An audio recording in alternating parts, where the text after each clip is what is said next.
Bhagavate Vasudevaya. Om Namo Bhagavate Vasudevaya. Om Namo Bhagavate Vasudevaya.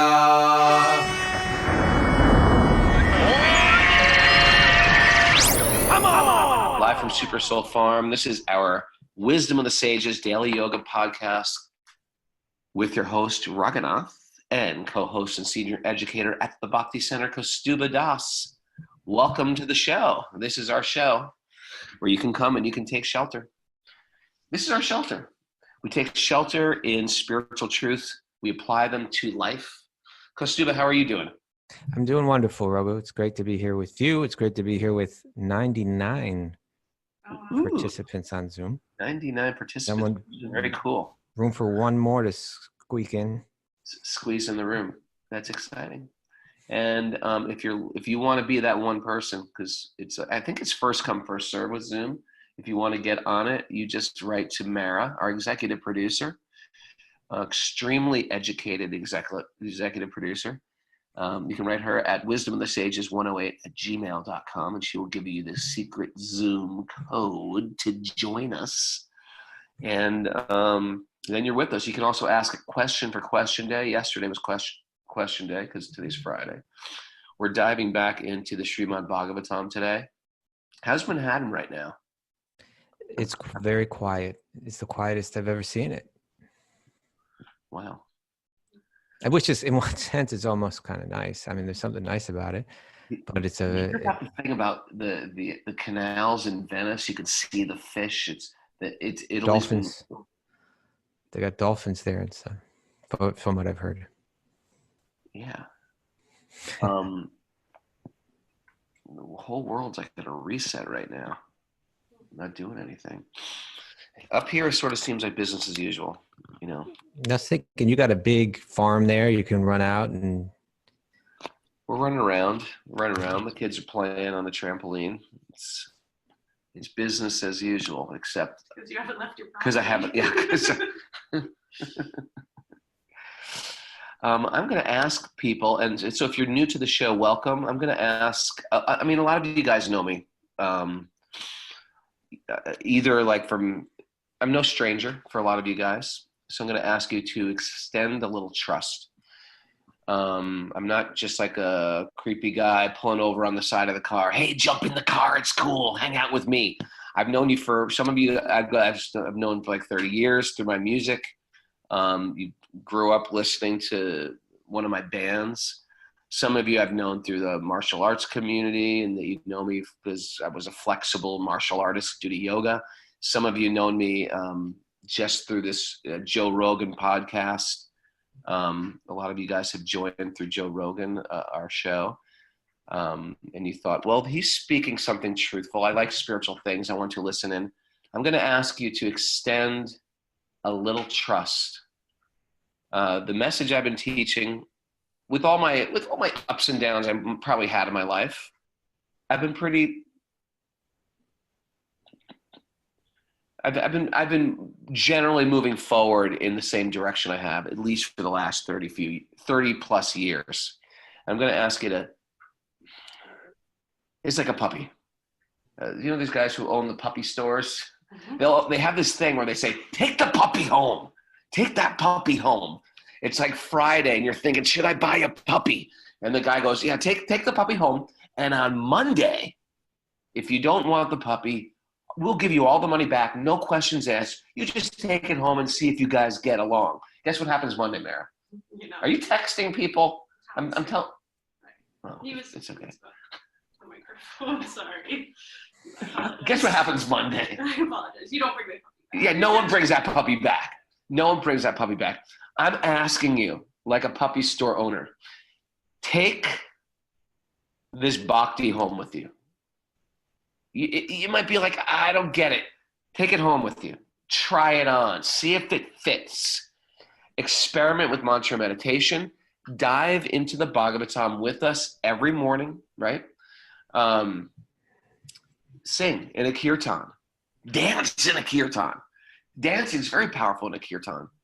You know, some people like to be in the kirtan, and then there's always one guy dancing. You're always like, oh boy. And then another guy dances. You're like, oh, please, I don't want to dance. Mary, you're like that sometimes. Sometimes I push Mary right in that kirtan. There's something about dancing in the kirtan, and something happens. This attachment happens. In the same way you get attached to that puppy, you get attached to sweet baby Krishna. And you can't return sweet baby Krishna. Then he's in, and if you guys are already here on Zoom at 5 a.m., something's happened to you already. Something's happened to you that has sort of set the hook, so to speak, and is making you come back. It's either through some type of deep information, right, or some sweet joy. And I'm looking at people around the screen right now. There's a bunch of you I've taken to India. We've been on pilgrimage together, and at the end of the trip, they come up with this statement like, I'm not going home.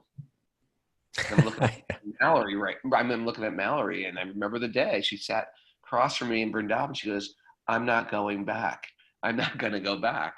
I was like, well, yeah, I know. We had a good time. No, she's like, I'm not going back. And so, and a lot of you know what I'm talking about. Alexandra Moga, same thing. I'm not going back, Raghunath. These are people who they just get a taste, and that taste is in them, and that taste becomes so sweet, they don't want to let go of that taste. So it's one of these things. You got to try it on. And you can't say you can't go to the gym also. I want to explain this, because sometimes this thing can happen in a moment. You can hear the mantra and you'd be like, oh my God, nothing's the same. You can hear one verse, nothing's the same. You can go to one kirtan, nothing's the same. But sometimes it's like a gym membership. You can't say, I want to change my body, get a gym membership, go to the gym and say, I see no results. Sometimes you just got to put in a little bit of time before you see those results. You got to just show up on a regular basis with an open mind and an open heart. And I guarantee you, not that you will just get deep information, not that you will just get a paradigm shift of truth, not that you will just get an introduction to an interesting culture and interesting music and interesting food. Not just that, but you will get the most sweet, adorable conception of truth than you've ever seen anywhere. It'll blow your mind. Kaustubha, let's take it away. Okay. You ready? Yeah, you can't return that sweet baby Krishna, right? No, we got to keep him. Got to keep him. Get a nice little box. I didn't mean like that. But you could, if you're setting up an altar, you could get a little. You know, the latest. That's all. The latest thing that's all in Vrindavan. I mean, it's been going on for years, but it's become really popular in Vrindavan now. Everybody's taking their deities with them to the temple. Have you noticed that? People coming in from Delhi with their little bala. People coming in from Delhi. They're carrying their deities on their head in a basket. They're carrying their deities in their arms. Everybody, all the friends are around their deity, and they're walking their deity. It's charming.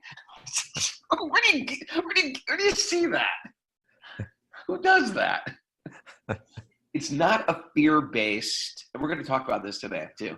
It's not a fear-based relationship with a higher power. Just even the word higher power. It's sort of like, a higher power is here to crush me. I get it. It is a higher power. Meaning my power is limited. I don't know the future. I can't control what's outside my circle.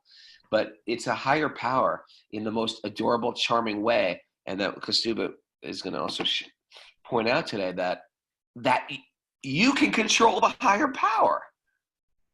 And how do you control somebody? Well, you can tie them up, you can beat them up, you can get them in a headlock. That's not how you control Krishna. You control Krishna with love only. That's the only way Krishna can be controlled. Other way, he's uncontrollable. He's completely uncontrollable. So we start with these morning prayers. If you're new to the show, they're prayers from the Bhagavatam that glorifies the teachings of the Bhagavatam. And it's important because you might say, well, how can prayers from the Bhagavatam glorify the Bhagavatam? Because the Bhagavatam isn't just a book. It's an eternal conversation that we're having right now. It's continuing on to the future, and it goes on forever. It's just encapsulated in a bunch of conversations. You think that's a fair assessment, Kaustubha? Yeah, definitely. It's an eternal thing going on, and as you like to say, it's going on right now. It's going on right now on Zoom. We maxed out. We got 100. We got 100. We hit That it. means other people can't get in. People are banging down the Zoom door right now. We got to figure that out. Someone mentioned, I think, in the thing that there's a 300 level. We got to look into that. Okay. We got our techie posse. I know that there's one level you can go to, but then you have to give up the like you can get like 10,000 people on, but then you lose the interactive things. So we got to see if we really can enjoy increase. seeing people's faces. Maybe we should make a rule. We have to see your face. No blackout screens anymore. No frozen faces. I'm sick of this because it's always like a face like this. You know, like some beautiful frozen, some great shot. I'd like to see you in your early morning groggy face, just pulling it together at the last minute, throwing something on.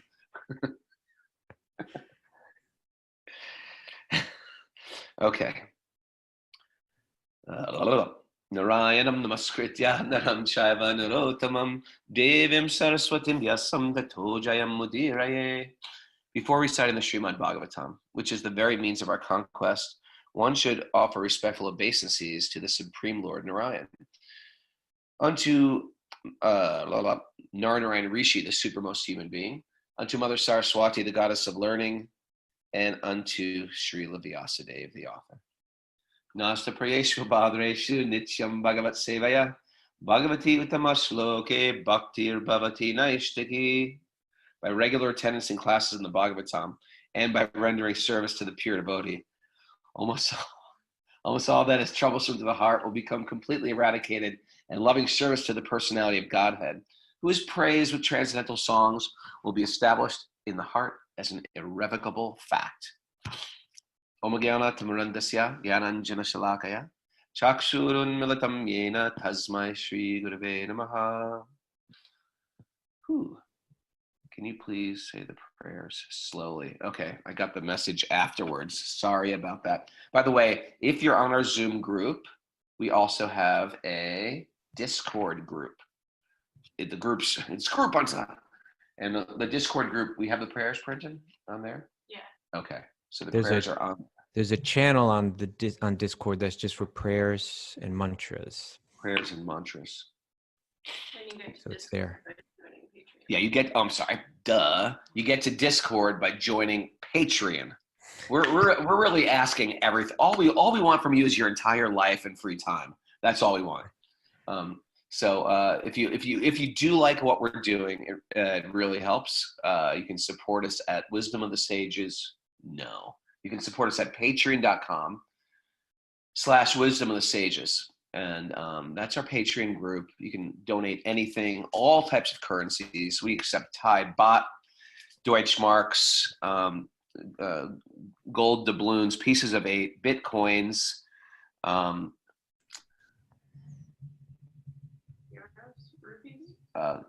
Korean, what's the kroners?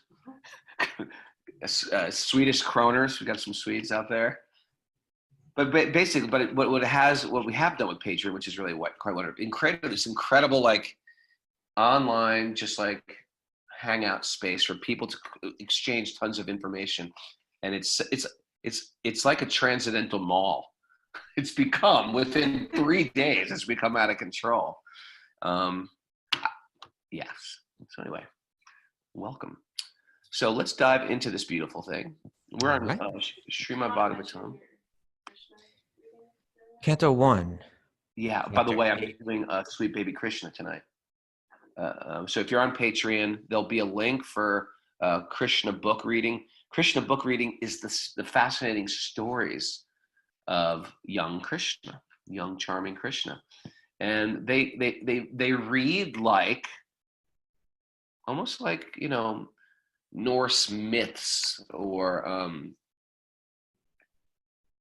what, Mara? They read just like almost like fantastic stories of gods and goddesses, but they're all laden with deep philosophical truths, practical, relevant truths to apply to life.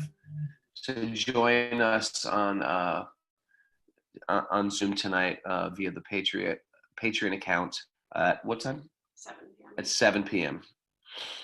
And I'll be studying the 13th chapter of the Gita on Saturday at 4 p.m. Eastern time. This is great. This is great.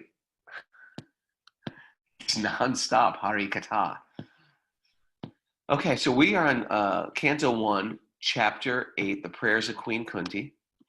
And this is text 28. 28. Kunti is praying to Krishna. This is Krishna when he's older, and Kunti is the queen who's experienced great hardships in her life. She says, "My Lord, I consider your lordship to be eternal time, the supreme controller, without beginning and end, the all-pervasive one. In distributing your mercy, you are equal to everyone. The dissensions between living beings are due to social intercourse." Want to read that purport, or you want to mention something about that? Not particularly, but if you'd like to. I like that. I like how Krishna is also one facet of the absolute truth, or Krishna is that he is time. Yeah. And there's that famous verse from the Bhagavad Gita. Kalosmi. Joe Rogan quoted it, I think. Do you remember that? Yeah. And Oppenheimer, the guy who created the atomic bomb, quoted it. "Time I am, the destroyer of all worlds, and I've come to destroy all people." So even if you can't believe Krishna is this charming blue cowherd boy, she says, Queen Kunti says, actually, you're also eternal time. It's one fact. Time is not here being not spoken about as the measurements, but understood as the force that moves material energy and constantly changes and ultimately destroys it and sends it through the cycle of creation and destruction and creation and destruction. So that ultimately Krishna lies behind all the material energy. Like we were saying a few days ago, there's always a person behind it. Always a person behind it. Yeah. Do you ever get to this point, like, I still, as much as we read this stuff, as much as I get it, as long as we've been practicing it, I still get to this point where, like, I'm really going to die. Like, it doesn't, like, click in. You know what I mean? Because you read about people dying, and, like, that's it. You're going to die too. It's so hard to digest that one. Why is it? Why is that illusion there, Kaustubha? Well, that's what Yudhishthir, Arjuna's older brother, said was the greatest thing, right? Or the greatest mystery, in a sense. You remember that? Yeah, it's the greatest mystery. He was asked, what is the most like a wonderful or amazing thing, like, and his response was, he was being asked a whole series of questions. Yeah, that's called yaksha. What's that called? Yaksha pragyash. Yeah. The questions of the yaksha. Yeah, he was being quizzed in a sense with all these very difficult questions. They were kind of like really vague questions, and he was giving these incredibly They're riddles. Yeah, he was giving these detailed answers that were just full of insight. And so he's just asked this question: what's the most amazing thing? That's it. What are you going to say? I don't know. What would you say, Raghu? What's the most amazing thing? Most amazing thing? You want my answer or you just your answer? I'm just shooting quick at you. If someone asks you out of nowhere, what's the most amazing thing? What are you going to say? The fact that the moon has the stars are not visible in the daytime, but they're visible at night. That's amazing. That's amazing. Totally amazing. They're there, but you can't see them. Right? That's amazing. It's pretty amazing. So anyway, Yudhishthir's answer was, the most amazing thing is that we see that at every moment, every living being is constantly marching into, I forget how he phrased it, but like into the mouth of death or something like that, right? It's like everybody's dying. Everything is dying. And still, we think it will not happen to me. Right? It is hard for us to process, hard for us to live that way. But, there's that verse in Gita, what is it? Particularly appropriate now. Janma mrityu jara vyadi dukkha doshana darshanam, right? to have this darshanam, to be able to see the problems of material life, that birth, death, disease, old age. Yeah. So disease, we're feeling it now. And death is something, even old age is something people have a hard time processing, but what to speak of death? Well, it's, I was sitting with my 6-year-old. So there's one show I let him watch. What's that show called, Sachi? Wild Kratts? It's called Wild Kratts. It's about these two guys. It's about these two guys, and they learn about animals. And so my son, every day he's coming up to me saying something like, "Do you know a king cobra can kill you in 2 minutes?" It's always got some like animal fact for me. So I sat down with it, and the Wild Krat guys were like all about how like there's a food chain, and there are grass-eating animals, and there's certain animals that eat them, and everyone is part of the food chain. And I was just starting to think, oh yeah, we're all part of the food chain. This is like the most depressing, scary show I've ever seen. Don't you get it? You're in that chain too. Yeah, and you can just in a more general say that's time. Given enough time, we become the other end of the food chain. Yeah. Yes. Okay. Food for the worms. That's where it's going, Raghu. Food for the worms. Body. That was Shakespeare. You know that. I didn't know that. Yeah, I think that's where Prabhupada got it. Okay. O Lord, one can understand your transcendental pastimes, aka Leela. One can understand your transcendental pastimes, which appear to be human and are so misleading. You have no specific object of favor, nor do you have any object of envy. People only imagine that you are partial. Good one. Of course, there's some nice stuff to read in the commentary here. Why don't we dip into that? Okay, you want to read? I feel like I've been hogging the airtime. No problem. I'm going down to the middle of the commentary here, and there's a sentence that Srila Prabhupada writes. He says, "The sun's rays are open to everyone, but the capacities of the receptacles differ." Right. So the question was brought up in this verse about of the receptacles differ. So she said, "You have no specific object of favor, nor do you have any object of envy." And envy here, means like hostility, I believe. People only imagine that you are partial. It seems God is partial. She's saying that's just your imagination. And then Srila Prabhupada, he uses the analogy of the sun. The sun's rays are open to everyone, but the capacities of the receptacles differ. So, if we want to get a suntan, the sun's out there and the sun's shining down. But if I'm under a tree, I'm not going to receive it as well as someone that's, not under the tree. If I'm indoors, even more so. If I'm under a cloud, even more so. You ever meet those people? It's like February. They live in the Northeast and they're tan. It's like they're always like looking, oh, they're sunny today, I'm going to sit in the sun. It's like they just take advantage whenever that sun is there to take off all their clothes, get in the sun, and be in the sun. It's not like the sun is just favoring them. They're going out of their way to favor the sun. Or to receive it, to become a receptacle. Yeah, and so this really, the fundamental idea of bhakti and all the different practices, just here's the point.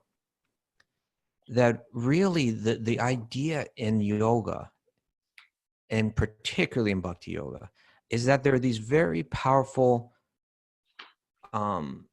forms or very powerful energies, spiritual energies, that they manifest in different ways. Particularly in bhakti yoga, we focus on mantras or the names, the forms, of God, the qualities of God, and the pastimes of God. Like you're reading tonight, the Krishna book reading, it's reading about the pastimes of God. That these become objects of meditation. You bring your mind to it, and they're transforming because they're composed of not material energy but spiritual energy. That requires some faith. But that's the idea that they've got the power. They're strong. But how well do we receive it? am I doing it? We spoke, there was a question yesterday about offensive chanting, right? Right. And the idea is that if you behave in certain ways, disrespectfully, callously, then you become callous to that power, that holy name. You kind of become a less effective receptacle of that spiritual potency. So therefore, all that we do in the ways that we behave, that they affect how well we receive it. Therefore, we see, like, there's that famous verse that we chant, Trinada Pisunicena, that one should be humble and tolerant and show respect to others and not be so concerned that everybody's showing me respect. And in that state, you become an effective receptacle of the power of that meditation on the name. And so how we treat others becomes super important. You're always going on about not criticizing others, because that's just like that one fundamental thing that we engage in that contaminates us, pollutes our consciousness, makes us less able to receive. But all of the etiquette, desire to be appreciated by others. Notice me, appreciate me. I've got so much to offer. Why don't you? That desperate desire for want validation from other people too. Yeah. It sort of repels the holy name. So and even if you want to just say, like, what is asana about? Asana is ultimately about making us a good receptacle to this. What is meditation about? Same thing. What all of the different practices, mudras, and whatever it might be. So Srila Prabhupada goes on here, foolish people think that devotional service is flattering the Lord to get special mercy. Factually, pure devotees who are engaged in transcendental loving service of the Lord are not a mercantile community. So it's not like I want something from you, I'll flatter you and you give me something. He's saying they're not a mercantile community. It's not a business deal going on here. A mercantile house renders service to someone in exchange for values. A mercantile house. The pure devotee does not render service unto I probably Lord. never even used the word mercantile until I read the Bhagavatam. I've read it a lot. I say a lot now. I say mercantile all the time. Mercantile. A mercantile house renders service to someone in exchange for values. The pure devotee does not render service unto the Lord for such exchange. And therefore, the full mercy of the Lord is open for him. He becomes a good receptacle. Suffering men, needy men, inquisitive persons, or philosophers make temporary connections with the Lord to serve a particular purpose. When the purpose is served, there's no more relation with the Lord. A suffering man, if he is pious at all, prays to the Lord for his recovery. But as soon as the recovery is over, in most cases, the suffering man no longer cares to keep any connection with the Lord. The mercy of the Lord is open for him, but he is reluctant to receive it. That is the difference between a pure devotee and a mixed devotee. Okay, my devotion is purely out of love, or it's mixed with, I want this, I want that. Those who are completely against the service of the Lord are considered to be in abject darkness. Those who ask for the Lord's favor only at a time of necessity are partial recipients of the mercy of the Lord. And those who are 100% engaged in the service of the Lord are the full recipients of the mercy of the Lord. Such partiality in receiving the Lord's mercy is relative to the recipient, and it is not due to the partiality of the all-merciful Lord. So yoga means purifying our spiritual intention. I'm not approaching because I want something material. I want wealth. Even when we're talking about soulmate, I want my soulmate. I want fame. I want this or that. Dear God, please give me these things. Or I want relief from suffering. But when it's purely out of love, then we become the full recipient. So it's all about purifying the spiritual intention, letting go of the material desires, seeing them for what they are, dropping them. It's such a great distinction about the different gradations of prayer. It's nothing I really even thought about until I got into bhakti. Like, wow, I've been praying for things or stuffs or state of being or, I used to pray for a girlfriend when I was like a little kid, Let's hear that prayer. How did that go? Oh Oh God. God. oh God, please let me sit next to Sue Ann, whatever it was, something like that. It was like, I grew up in a religious family. I'm not like super out of control religious, but we did rosary. Isn't that weird? I did rosary. I did too. Did you do rosary? Come on. You know, you had to do that. I know, but you didn't have to do it. I mean, people didn't do it. I mean, I didn't do it that much, but I think at a certain point to get confirmed or whatever it was, you know, or after confession. We did it after dinner as a family. We'd sit around. Okay, I never did that. After confession, we would do it, right? I'd say 10 Hail Marys and I didn't make it to confession. I think my family bailed out of religion at that point, but okay.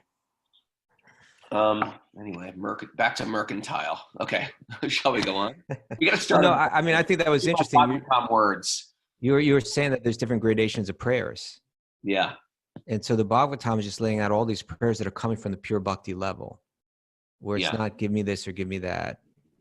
Where it's you learn how do we get to that point where we let go of these material ideas? You get it through reading the prayers that are there in the Bhagavatam. You know, they're really clarifying. You know, I always think, if growing up Catholic, right? I'd imagine one day, you know, someone broke out the acoustic guitar around you, Raghunath, and then they started singing that song Day by Day, right? Day by Day was somehow purchased by the Catholic Church, I think, even though I think Bob Dylan might have wrote it or Joan Baez. Bob Dylan. It was from Godspell, from Godspell.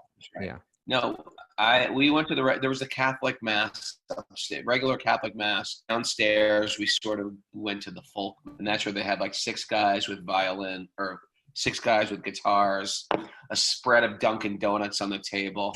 It was a great. It was a bait, those Dunkin' Donuts. But that song Day by Day, that's it's an expression. That's a pure prayer, right? It's not day by day, give me this or that. It's what it's praying for.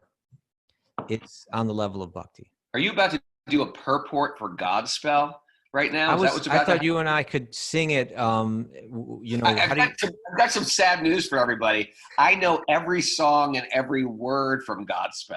Do you I'm really? a big fan. I'm a huge fan of Christian musicals, including Jesus Christ Superstar. What's the other one? Technicolor Dreamcoat, whatever. Joseph and the Technicolor Dreamcoat and Godspell. Is that the other one? That's Godspell. We beseech thee, hear us. That's Godspell, right? I know it all. Okay, then let's hear the lyrics to Day by Day. Christianity from Jesus Christ Superstar. Okay, well, we're going to put you to the test right now, Raghu. Day by day, oh dear Lord, 3 things I pray. What are they? See thee more clearly. Okay. Love thee more dearly. And? Follow thee more nearly. Day by day. There you go. You got it. Yeah. By day. So that's the prayer. The entire prayer is in relation to, like, I want to be closer to you. I want to serve you better. Not, dear Lord, give me this or give me that. Or even, dear Lord, you know, I want to merge in and become one with you. But it's, dear Lord, I want to be nearer to you. I want to love you more dearly. Please purify my consciousness from the external things that prevent me from receiving that kind of grace. You know? My poor daughter has seen me singing full volume in the car, all good things. Someone's got to YouTube search all good things in Godspell. I'm just driving down the car. All good things around us come from heaven above. I would have been a great Christian. Father Ray. If you get to know me, I'm like so Christian. I like to pray. I like to go to church. I like to kneel down a lot. I like to get back up. Okay. I just want to read the last sentence, or the second to last sentence. Somehow or other, if someone puts himself open in the sun rays, he's sure to get the requisite benefit both by the heat and the ultraviolet rays. Yes. So just get like you're saying, try Bhakti on, you know, just get out there, get in it. Try Bhakti on. Bhakti's fun. Okay. It's fun. It's deep. See, sometimes in spiritual things, it's deep. It's just not that fun. I will say it wasn't so much the folk mass with the guitars and the donuts. They tried. They really tried to make it fun. A for effort on that one. It still wasn't that fun. Okay. It wasn't as fun as a night in Banke Bihari Temple. No, come on. That's like one of the highlights of my life, going to Banke Bihari Temple, eating aloo tikkis, dancing up and down, trying to retrieve my daughter from the masses of women pushing forward. No one pushes in America at church. They're very solemn. In India, like the devotion is almost like it's almost like when they're fighting over toilet paper at Walmart. It's like rah! That's what it's like in the pit of Banke Bihari. It's a mosh pit. And the last time I was in, is Sachi with you right now? Is she in the room or is she? Sachi's here, sitting next to me. It's because the last time I was in Banke Bihari, I was the one looking after Sachi. That's right. And she was determined to have like the holy powder thrown on her. It was complete chaos in there. The place was going insane. I'm worried that we're never going to find her. She's going to get trampled. It's like transcendental chaos. You can't describe it. And that's when Parmananda said to me, she is definitely the daughter of Ray Capo. She's like right in the middle of the mosh pit. It won't come out. And the interesting thing, well, just we were saying, if you have a taste for that puppy, you don't want to give that puppy back. If you have a taste for bhakti, when you go into that temple and you see all the pushing and the shoving and then throwing the sweets and throwing the garlands and fighting for when you see that, you think, oh, this is great. Any other normal person would be like, it's insane. What are you guys doing? This is how you pray? It's wild devotion there. It makes no material sense. All right. Okay. Let's go on. Let's go on. Text 29. All right. Text 29. You know what? I was already on. Oh, no. Text 30. Oh, now I'm. Okay. Text 30. Janmakarbam Chavashvistapman. Okay, let's go. Of course, it is bewildering, O soul of the universe, that you work, though you are inactive, and that you take birth, though you are vital force and the unborn. You take birth, although you are unborn. What? You yourself descend amongst animals, men, sages, and aquatics. Verily, this is bewildering.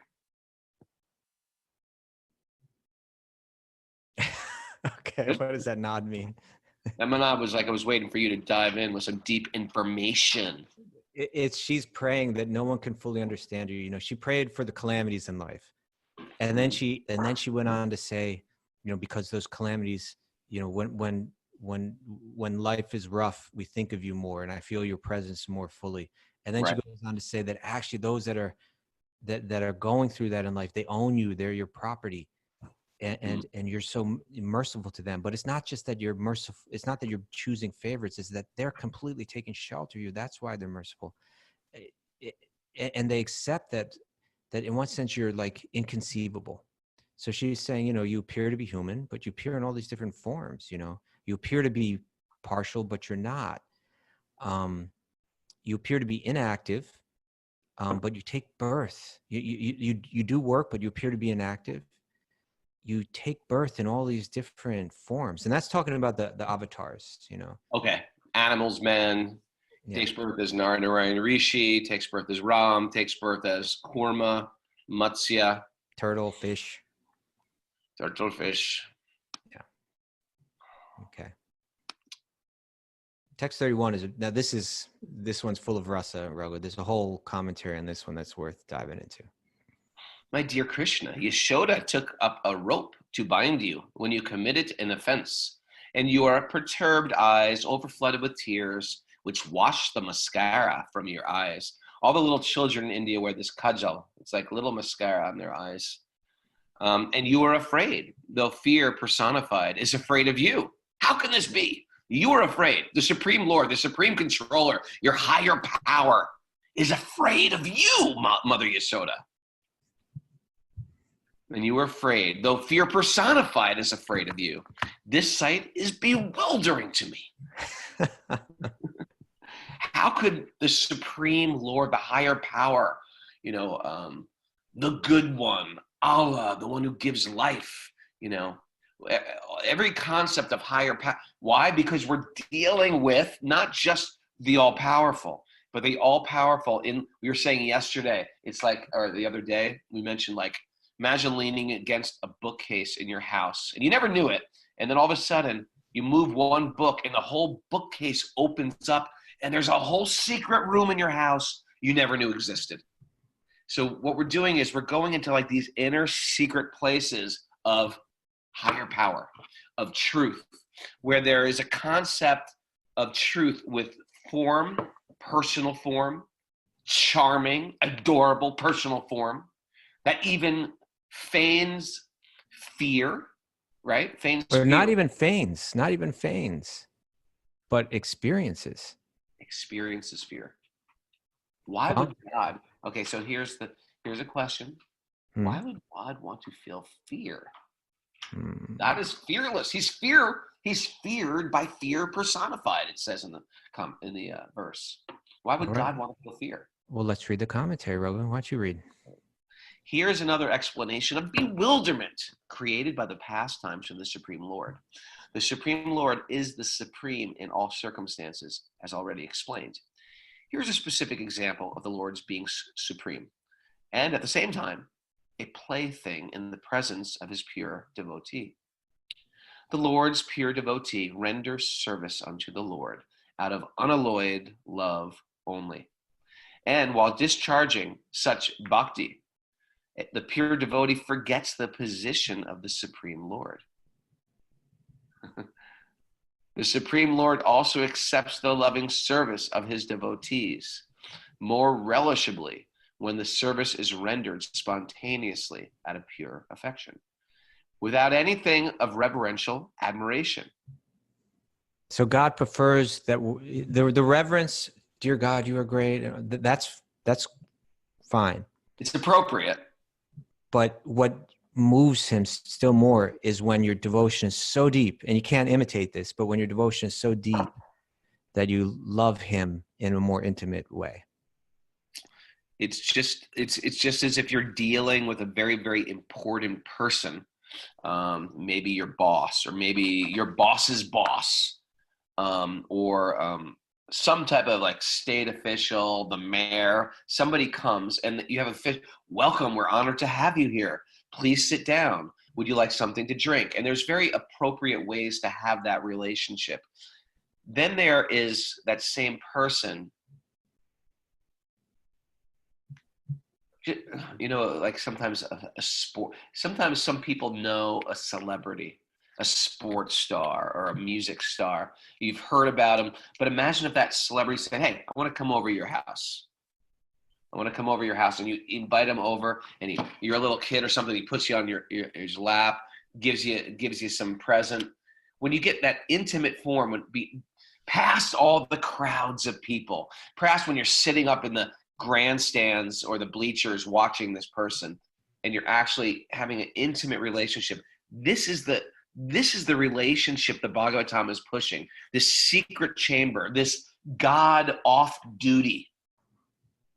It's even like take yourself, Raghu. Like you have a certain amount of fame, and there's certain people that are your fans, like from your band.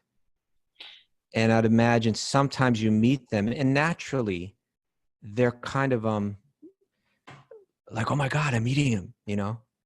Like I've been listening to his records, and it's meant so much to me, and now I'm meeting it, and it puts them in a state where it's like you're kind of like, okay, nice to meet you, but there's like, if they get to know you better over the course of years, then you actually can have a deeper relationship with that person.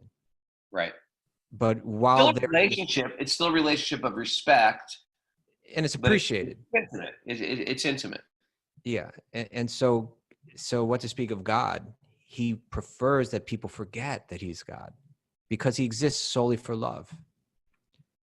And so that love goes deeper when that forgetfulness is there. And again, this is the esoteric side of bhakti. But why don't you keep going? I really think you could tease that point a little. Imagine. Okay, tease it then. super celebrity. Like in LA, when someone like Brad Pitt's got to go shopping, or so they clear the store. They have their people call the store. They clear the store. They walk them in, and they do certain things. It's almost like he has to be on duty. There's always paparazzi around. There's certain people that paparazzi are on all the time, and they have to. My wife's saying, "Calm down, please be quiet. It's too loud. There's kids sleeping." Paparazzi. There's paparazzi out there. So the idea is like, it must be so much. Of course, people appreciate their position. I'm a celebrity. I've worked hard to be an actor or a musician or a celebrity my whole life, a basketball star. But there is a special sweetness when they go home with their kids, when they have a party where no one asks for their autograph and they just want some sweet dealings. And that's sort of what Krishna's Leela is. His friends, his cowherd friends, steal his lunch, right? Yep. His girlfriends tease him. Make fun of him. His mother chastises him.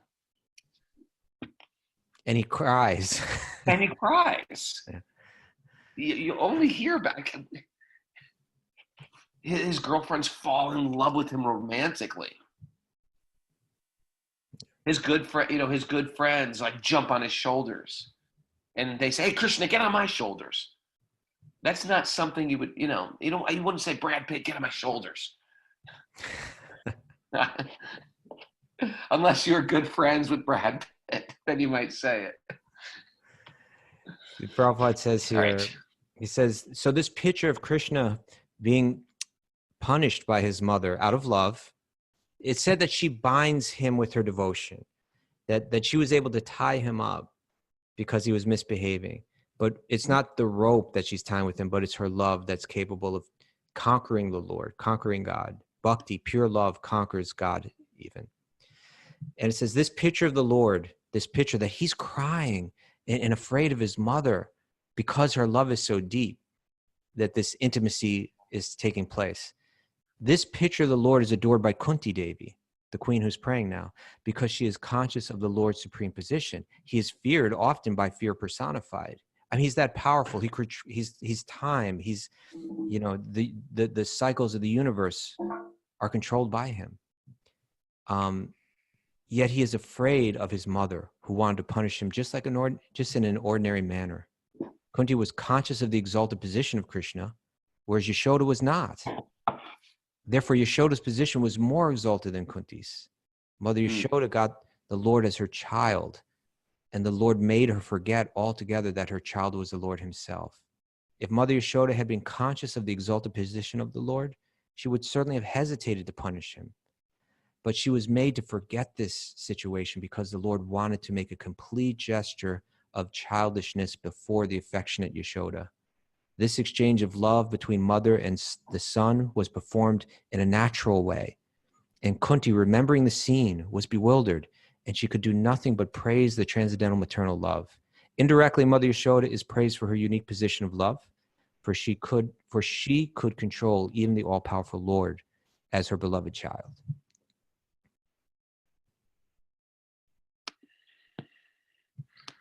All right, let's see if we can sneak another one in, Kaustubha. All right. Some say that the unborn is born for the glorification of the pious kings. The unborn is born for the glorification of the pious kings. And others say that he is born to please King Yadu. That was Krishna's ancestor, one of your dearest devotees. You appear in his family as sandalwood appears in the Malaya hills. Yeah, there's a series of verses about the different reasons why Krishna appears. And some say it's because of this, some say it's because of that. But I believe the thing about the sandalwood in the Malaya hills is that it glorifies the hills. Like that's the glory of the Malaya hills, is that the sandalwood grows there. And similarly, by Krishna taking birth in the Yadu dynasty, it glorifies the dynasty. So out of affection for that dynasty, he took birth in that dynasty and glorified it.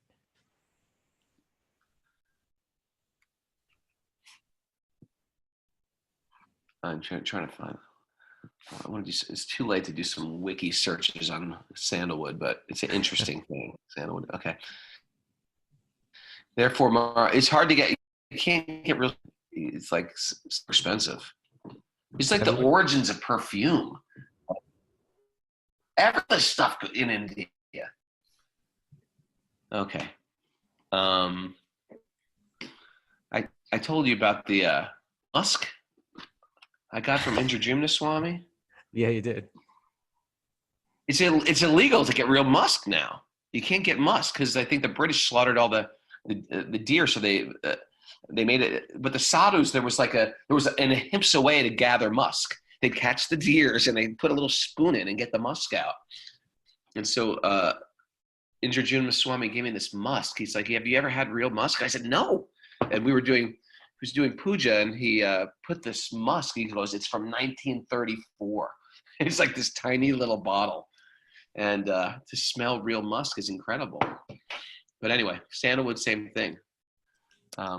Really difficult. All right, I'm going to do a little perfume research for tomorrow. Okay, tomorrow we talk about perfume. Yes. Perfume, Jesus, the usual. Thanks, everybody.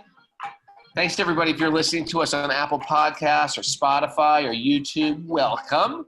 Apple Podcast people, please give us a 5-star review. It really helps our rankings. Everybody on the show should be giving us a 5-star review. Come on. Everybody on this show should be chanting japa on their malas. That's what they should be doing.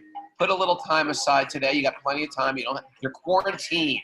That is Krishna himself saying, stay home and chant japa for a little bit, even for 10 minutes. Everybody on Zoom, thanks for everybody for joining us late. We have 100 people maxed out today. So cool. I didn't say good morning to you. Good morning, Dominique, Nikila,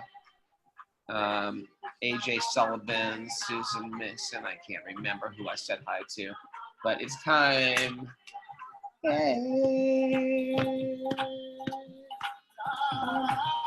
Thanks for you, hair mustache is giving Amy Stellar a run for her money.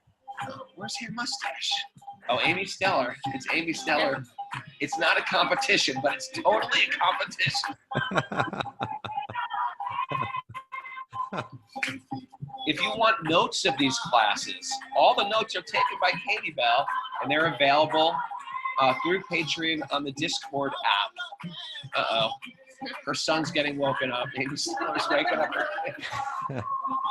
Hey, tonight, Raghu on Patreon, we'll be reading the Krishna book for Patreon. Tonight, Krishna book reading, 8 p.m. 7 p.m. 7 p.m. 7 p.m.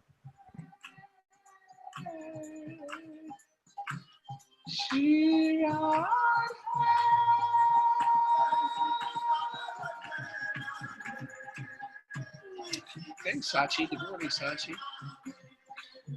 Jai Shri Krishna Bolo Jai Radhe.